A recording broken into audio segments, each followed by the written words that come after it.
മലയാളത്തിൻ്റെ സ്വന്തം മോഹൻലാൽ ആശുപത്രിയിലായി. കടുത്ത പനിയും ശ്വാസതടസ്സം അനുഭവപ്പെട്ടതിനാലാണ് അദ്ദേഹത്തെ അമൃത ആശുപത്രിയിൽ എത്തിച്ചത്. മോഹൻലാൽ ചികിത്സ തേടിയ കാര്യം ആശുപത്രി അധികൃതരാണ് അറിയിച്ചത്.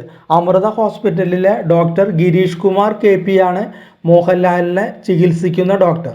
അദ്ദേഹം സർട്ടിഫൈ ചെയ്ത മെഡിക്കൽ സർട്ടിഫിക്കറ്റും സോഷ്യൽ മീഡിയയിൽ നിറയുന്നുണ്ട്. താരത്തിന് സുഖം പ്രാപിക്കാൻ വേണ്ടി ആരാധകർ ഉൾപ്പെടെ എല്ലാവരും പോസ്റ്റ് ഷെയർ ചെയ്യുന്നുണ്ട്. അതായത് എമ്പുരാൻ്റെ ഷൂട്ടിങ്ങിൻ്റെ തിരക്കുകൾക്കിടയിലായിരുന്നു മോഹൻലാൽ. ഒപ്പം തൻ്റെ ആദ്യ സംവിധാന ചിത്രമായ ബാറോസിന് വേണ്ടി വർക്കും ചെയ്യുന്നുണ്ടായിരുന്നു.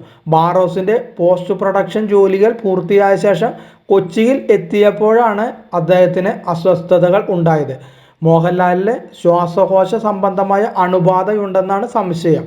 അതിനാൽ തന്നെ മോഹൻലാലിന് 5 ദിവസത്തെ വിശ്രമം വേണമെന്നാണ് ഡോക്ടേഴ്സ് പറഞ്ഞിരിക്കുന്നത്.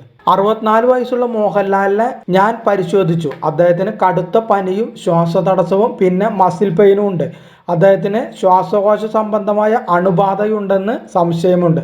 അതിനാൽ 5 ദിവസം പൂർണ്ണ വിശ്രമവും തിരക്കുള്ള സ്ഥലങ്ങളിൽ സന്ദർശനം നടത്തരുതെന്നും നിർദ്ദേശിക്കുന്നു. ഇങ്ങനെയാണ് ആ മെഡിക്കൽ സർട്ടിഫിക്കറ്റിൽ doctor Girish Kumar KP കുറിച്ചിരിക്കുന്നത്.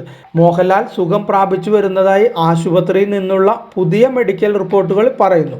Get well soon ലാലേട്ട എന്നാണ് എല്ലാവരും പറയുന്നത്. മലയാളികൾക്ക് വെറുമൊരു അഭിനേതാവ് എന്നതിന് പുറമെ സ്വന്തം ചേട്ടനെ പോലെയാണ് മോഹൻലാൽ. അദ്ദേഹത്തിൻ്റെ എമ്പുരാനും ബറോസിനും വേണ്ടിയുള്ള കാത്തിരിപ്പ് തുടങ്ങിയിട്ട് നാളുകളായി. അതിനിടയിലാണ് ഇപ്പോൾ ഇങ്ങനെയൊരു വാർത്ത. മലയാള സിനിമ ഏറ്റവും അധികം നോക്കിക്കാണുന്ന 2 വലിയ പ്രൊജക്റ്റുകളാണ് ബറോസും എമ്പുരാനും. രണ്ടിലും മലയാളത്തിൻ്റെ സ്വന്തം ലാലേട്ടനും ഉണ്ട്. ആദ്യമായി സംവിധാനം ചെയ്യുന്ന ബാറോസിൻ്റെ റിലീസ് അടുത്ത ദിവസങ്ങളിൽ പ്രഖ്യാപിച്ചിരുന്നു. ഒക്ടോബർ 3-നാണ് ചിത്രം തിയേറ്ററുകളിൽ പ്രദർശനത്തിനെത്തുന്നത്. ആദ്യം സെപ്റ്റംബർ 12-ന് സിനിമ റിലീസ് ചെയ്യാനായിരുന്നു ആലോചിച്ചിരുന്നത്. എന്നാൽ പിന്നീട് റിലീസ് നീട്ടിവെക്കുകയായിരുന്നു.